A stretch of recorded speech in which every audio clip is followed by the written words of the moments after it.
આપણને જન્મ જન્માંતરના નરકની ખીણમાં લઈ જાય છે. તો સંતો બતાવે છે કે સંસારમાં 3 પ્રકારના મનુષ્ય છે. 3 પ્રકારના મનુષ્ય છે. તો એમાં પ્રથમ પ્રકારના મનુષ્ય કીધા કે જેને ઉત્તમ શ્રેણીના મનુષ્ય કહેવાય. બીજા કીધા મધ્યમ શ્રેણીના મનુષ્ય અને ત્રીજા કીધા કે કનિષ્ઠ પ્રકારના મનુષ્ય. સીધી સાદી ભાષામાં આપણે જોવા જઈએ તો 3 પ્રકારના વેપારી હોય. મહાવીર સ્વામી પોતાના સત્સંગની અંદર આ વાત કરે છે કે સંસારમાં 3 પ્રકારના વેપારી છે. એક ઉત્તમ, બીજું મધ્યમ અને ત્રીજું કનિષ્ઠ.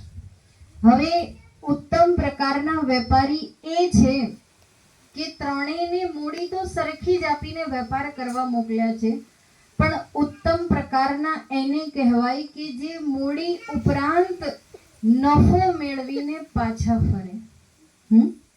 મૂડી ઉપરાંત નફો મેળવીને પાછા ફરે. મધ્યમ કક્ષાના વેપારી એ કીધા કે જે મૂડી જેટલા જ પૈસા ધંધામાં રોક્યા હોય ને, મૂડીના પૈસા એટલું જ એને ધંધામાં મેળવ્યું અને પરત ફરે છે. અને ત્રીજા એવા પ્રકારના વેપારી કે જેને મૂડી પૂરતું પણ વળતર ન મળ્યું. પોતાની મૂડી પણ એણે ખોઈ દીધી અને દેવાદાર બનીને એ વેપારી પાછો ઘરે ફરે છે. તો ઉત્તમ તો એ જ કહેવાય ને કે ભાઈ જેણે મૂડી ઉપરાંત નફો મેળવ્યો. તો એવી જ રીતે આ સંસારમાં 3 પ્રકારના મનુષ્યોની મહાવીર સ્વામીએ તુલના કરી કે સૌથી નિમ્ન કક્ષાના વ્યક્તિ કોને કીધા? ત્રીજા પ્રકારના વેપારી જેવા કે જેણે મૂડી તો ખોઈ ઉપરાંત દેવાદાર બનીને ઘરે પાછો ફરે છે. મતલબ જે મનુષ્ય આ સંસારમાં જન્મ ધારણ કરીને પોતાના મનુષ્ય જીવનના વાસ્તવિક લક્ષ્યને જાણતો નથી, પોતાના મનુષ્ય જીવનની કિંમતને ઓળખી શકતો નથી અને ઓળખવા માટે સંત સદગુરુના સાનિધ્યમાં પણ કદાપી જતા નથી, પરંતુ માત્ર પશુ સમાન જીવન વ્યતીત કરે છે. સંતોએ કીધું, ખાના પીના સો જાના यह सब काम है पशु समाना, क्यों देह मनुज की धारी हरि भजन करो सुखकारी. સંતોએ કીધું કે માત્ર ખાવું પીવું સૂઈ જવું પરિવારનું પાલન પોષણ કરવું એ જીવન તો પશુના જીવનના બરાબર કહેવાય છે. હવે જુઓ, સત્સંગ છે ને એ સાંભળી અને સમજવાનો વિષય છે. અહીંયા ઘણા આંખ બંધ કરીને પણ સત્સંગ સાંભળે છે. તો આજુબાજુ વાળા ધ્યાન રાખજો કે બરાબર એક તો જમીને આયા હોય, સરસ સરસ ઠંડો ઠંડો પવન આવતો હોય, તો આજુબાજુ જરાક જોજો, વાતો નહીં કરતા. પણ જો જે સત્સંગમાં ઊંઘે ને, સંતોએ કીધું એને સાપ બનવું પડે અને બાજુવાળા ન જગાડે તો એને મદારી બનવું પડે. એટલે પોતે પણ જાગતા રહેવાનું અને બાજુવાળાનું પણ ધ્યાન, પણ પછી એનું ધ્યાન રાખવામાં ના રહેતા. તો આપણે ક્યાં પહોંચ્યા હતા કે ત્રીજા પ્રકારના મનુષ્ય. સત્સંગને સાંભળીને સમજવાનો પ્રયાસ કરજો કે આપણે જીવનમાં શું કરીએ છીએ. આપણે આ સત્સંગના શબ્દો આપણને ક્યાં લાગુ પડે છે ને એ વિચારવાનું છે. સત્સંગને સંતોએ કીધું કે રેડીમેડ કપડાની દુકાન છે. રેડીમેડ મતલબ બન્યા બનાવેલા કપડા જે તૈયાર મળતા હોય ને માર્કેટમાં. હવે આપણને ફિટિંગ આવ્યું તો આપણે પહેરી લેવાય, ગમતું હોય ફિટિંગ આવતું હોય તો પહેરી લેવાય, ખરીદી લેવાય. તો સત્સંગમાં પણ જે આપણને લાગતો વળગતો હોય ને શબ્દ, તો પથ્થર જેવું હૃદય નહીં રાખી, કોમળ ફળદ્રુપ જમીન જેવું હૃદય રાખી એ સત્સંગના વિચારોને એક્સેપ્ટ કરી લેવા જોઈએ. એને સ્વીકારી અને પોતાના જીવનમાં પરિવર્તન લાવવાનો પ્રયાસ કરવો જોઈએ. કારણ કે સત્સંગ એક એવું માધ્યમ છે કે જેના દ્વારા આપણા મનને જે આદિ વ્યાધિ ઉપાધિના દુઃખ સતાવે છે ને, તન મન અને ધનના રોગોથી આપણે બધા પીડાઈએ છીએ. તુલસીદાસજી મહારાજ કહે છે, કોઈ તન દુખી, કોઈ મન દુખી, કોઈ ચિત્ત ઉદાસ, થોડા થોડા સબ દુખી, પર સુખી હરિ કા દાસ. આપણે શરીરથી પીડાઈએ છીએ ક્યાંક ને ક્યાંક, ક્યાંક મનથી દુખી છીએ, કારણ કે મનની અંદર અનેકો ઈચ્છાઓ છે. જન્મ જન્માંતરથી કરેલા કર્મના સંસ્કારને કારણે આપણા મનની અંદર મનુષ્ય બનવા છતાં પણ અનેક ઈચ્છાઓ છે. આપણી ઈચ્છાઓનું ક્યારેય પૂર્ણ વિરામ આવતું જ નથી, અને ઈચ્છાઓ પૂરી ન થવાને કારણે, કારણ કે હંમેશા તો એવા સમય સંજોગ હોતા નથી કે આપણે ધાર્યું એમ જ થાય. વધારે તો એમ જ થાય છે કે સંસારમાં પરિવારમાં રહેવાથી લોકો કેમ આપણને રહેવા માટે મતલબ કોશિશ કરે એ પ્રમાણે આપણા જીવનને આપણે બદલતા હોઈએ છીએ, હે ને? તો મનથી પણ લોકો દુખી છે ઈચ્છા પૂરી ન થવાને કારણે, અને કોઈ ધનથી દુખી છે. જરૂર પૂરતું પણ ધન જેને નથી પ્રાપ્ત થતું મહેનત કરવા છતાં, પણ એ પણ એક મોટું દુઃખનું કારણ છે. તો સંતોએ કીધું કે જો આપણે મનુષ્ય બનવા છતાં પણ પશુ સમાન જીવન વ્યતીત કરીએ છીએ, મનુષ્ય જીવનની કિંમતને જાણતા નથી, સમજવાનો પ્રયાસ કરતા નથી, સત્સંગ સાંભળતા નથી, સંતોની સંગત નથી કર્યા, તો આપણે પણ 1,84 નરકના જીવની સમાન જ પોતાનું જીવન વ્યતીત કરીએ છીએ. અને આનું પરિણામ શું આવે છે? આનું પરિણામ એ આવે છે કે બાળક આખી જિંદગી બાળક આખું વર્ષ જે સ્કૂલમાં ભણ્યા હોય ને એ જ પરીક્ષામાં લખે. સાચું કે ખોટું? સાચું ને? જાગતા રહેજો. એવી જ રીતે આખી જિંદગી આપણે જો માયાની બજારમાં જ આપણા મનને રાખી, માયાની બજારમાં માયાઓના ભૌતિક સંપત્તિની ઈચ્છાઓને પૂરી કરવા માટે જ જો પોતાનું જીવન વ્યતીત કરીશું ને, તો અંતિમ સમયે પણ આપણને માયાનું ચિંતન થાય છે. અંતિમ સમયે પણ ઈશ્વરનું ચિંતન થશે ને તો જ ઈશ્વર પાસે જઈ શકીશું, તો જ ફરીથી મનુષ્ય શરીર પ્રાપ્ત કરી શકીશું. પણ જો આખું જીવન પશુ સમાન વ્યતીત કર્યું હશે, માત્ર ખાવું પીવું સૂઈ જવું, પરિવારનું પાલન પોષણ કરવું ને એમાં જ જો આપણે આપણા મનને રાખ્યું હશે ને, તો અંતિમ સમયે પણ કાં તો ધનમાં રહી જશે, મન ધનમાં રહી જશે, કાં તો મકાનમાં રહી જશે, કાં તો પુત્ર પરિવારમાં રહી જશે.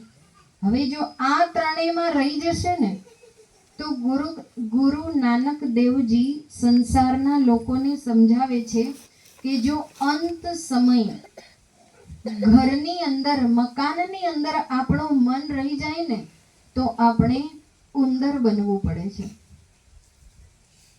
ઉંદર બનીશું, ઘરમાં જઈશું તો દીકરાઓ એમ કહે છે કે આવો બાપુજી આવો, કે ઉંદર મારવાની દવા મૂકશે. દવા મૂકે ને, આપણે મૂકીએ છે ને. તો અંતિમ સમયે જો મકાનમાં જ મન રહી જશે તો એને ઉંદર બનવું પડે છે.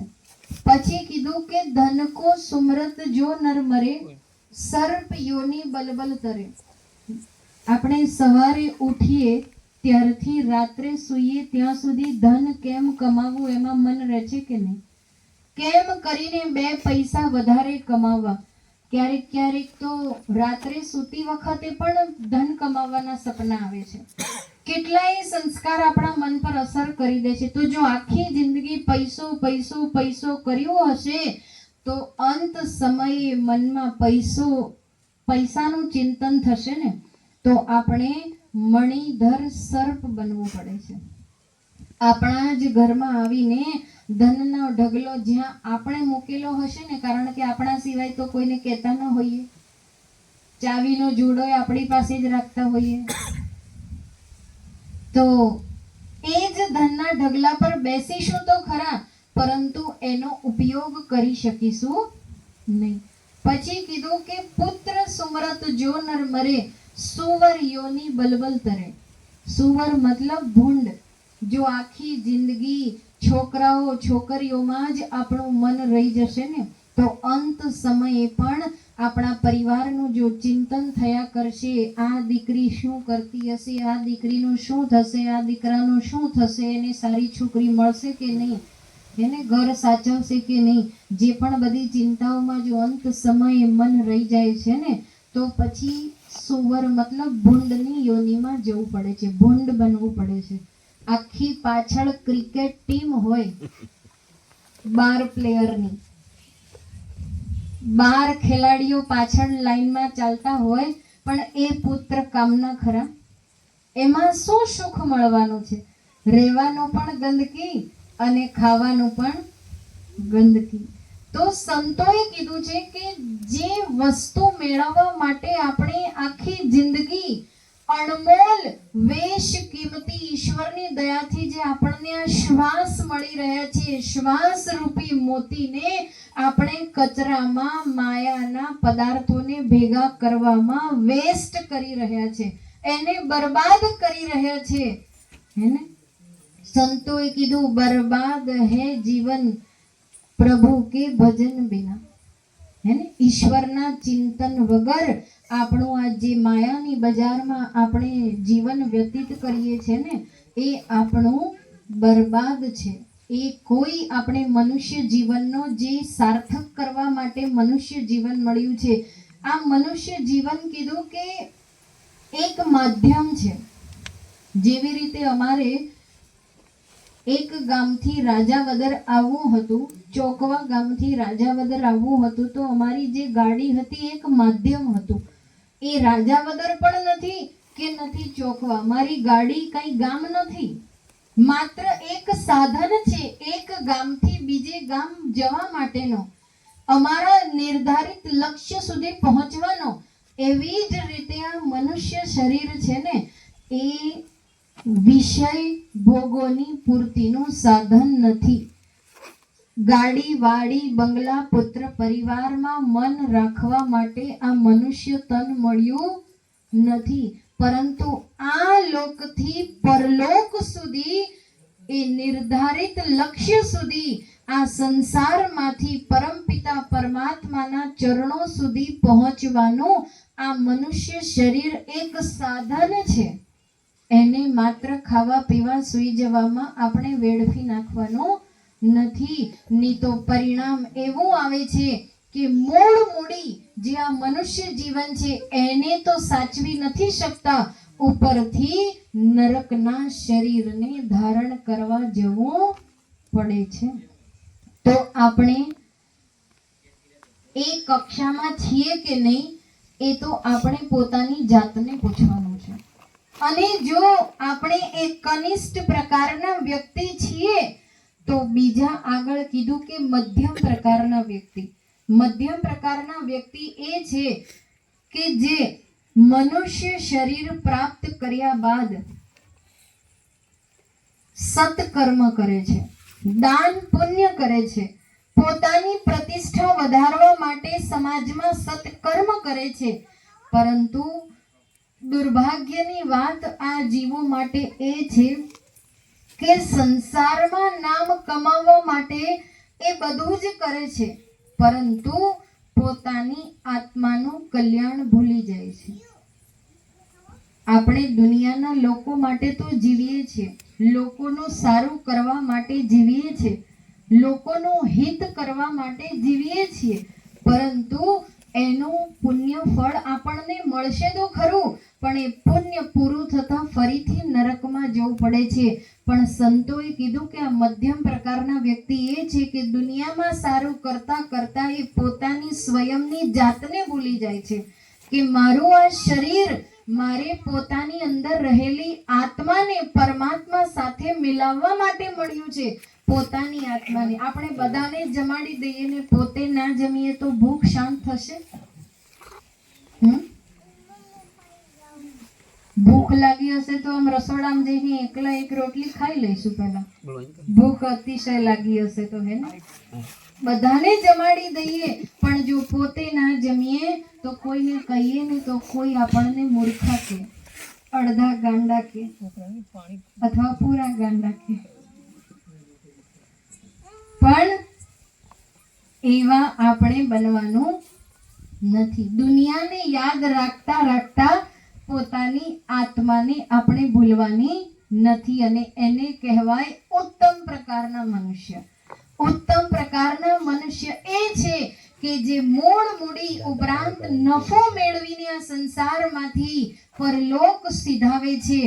એવા એ વ્યક્તિ છે કે જે મનુષ્ય શરીર મેળવ્યા બાદ સંતો મહાન પુરુષોએ જે માર્ગ બતાવ્યો ને, ભગવાન શ્રી રામચંદ્રજીએ નવદા ભક્તિમાં શબરી માતાને સમજાવ્યું છે કે હે શબરી માતા, જેને આ સંસારમાં મનુષ્ય બન્યા બાદ ઈશ્વરની સાચી ભક્તિને જાણવી છે, આ સંસારના સુખ દુઃખના બંધનમાંથી મુક્ત થવું છે, જન્મ મરણના ચક્રમાંથી મુક્તિનો માર્ગ શોધવો છે, અને ઈશ્વરના જીવતા જીવ દર્શન કરવા છે, પોતાની આત્માની ઓળખ કરવી છે, તો એને શું કરવું પડશે? તો કીધું કે પ્રથમ ભક્તિ સંતન કર સંગા, દૂસરી રતિમમ કથા પ્રસંગા. એને સર્વપ્રથમ સાંભળી લેજો, આપણે શું કરવાનું છે? સર્વપ્રથમ આત્મજ્ઞાની સંતોનો, જેને પોતાની આત્માની ઓળખ સદગુરુ મહારાજના ચરણો, સદગુરુ મહારાજના સાનિધ્યમાં રહી કરેલી છે, એવા આત્મજ્ઞાની સંતોનો સંગ કરવો પડશે. અને બીજું કીધું કે દૂસરી રતિમમ કથા પ્રસંગા, બીજું આપણે સંતો દ્વારા જે સત્સંગ થાય ને એને સાંભળી સમજી હૃદયમાં ઉતારી અને સત્સંગના વિચારો પર દોડતા થઈ જવાનું છે. તો જ આપણે ઉત્તમ પ્રકારના મનુષ્ય બની શકીશું, તો જ આપણું આ જીવન સુધારી શકીશું, તો જ આપણું આગળનું જીવન પણ સુધારી શકીશું, અને તો જ આપણે આપણા અવગુણોમાંથી મુક્ત થવાનો માર્ગ મેળવી શકીશું. બાકી આ મનની અંદર કેટલા દુર્ગુણ છે. કામ, ક્રોધ, લોભ, મોહ, અહંકાર. કઈ ગંગામાં સ્નાન કરવાથી મનનો મેલ દૂર થશે? બહારની ગંગામાં તો જઈશું તો ભાઈ શરીરનો મેલ તો દૂર થશે, પણ આ મન પવિત્ર થશે કઈ રીતે? કારણ કે દુઃખનું કારણ તો મન છે, ખરાબ કર્મ કરાવનાર મન છે, નરકમાં લઈ જનાર આ મન છે, અને ઈશ્વરના ચરણો સુધી પહોંચાડનાર પણ આ મન બની શકે છે. પણ આ મનને એવું લાયક બનાવવા માટે સત્સંગની ગંગામાં નિત્ય પ્રતિ સ્નાન કરવું પડશે, હે ને? માટે જ સંતોએ કીધું, અવગુણ છોડાવે આપણા રે સત્સંગ કરીએ રે, એવા સંતનો અવગુણ. ગાઓ બધા, ઉભા રહો. આપણે લાઈન ટુ લાઈન ગાઈએ. તાળી પણ પાડજો, ગાજો પણ ખરા. ભાઈઓ પણ તાળી પાડીને ગાજો. એવું નથી કે બહેનો જ ગાય, હો, બધા ગાઈ શકે. પોતાના વાણીને પવિત્ર કરવાની છે, હાથને, અને તો થોડુંક ગાશો ને તો ઊંઘ પણ ઓછી